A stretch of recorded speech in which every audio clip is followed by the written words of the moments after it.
Okay, here's the deal. That large red device up there used to be run by steam back in the 1800s. That diesel motor came out of a boat in England. It was originally from the 1950s. Then they got all together, Dad and a few others, and engineered all this with these different wheels and cogs and assemblies and chains to get it all to work together, and you see the final result. We're grinding cane with it.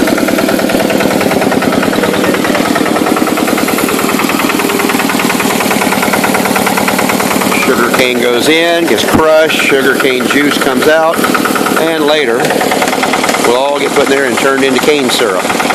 And that is the story of the film so far.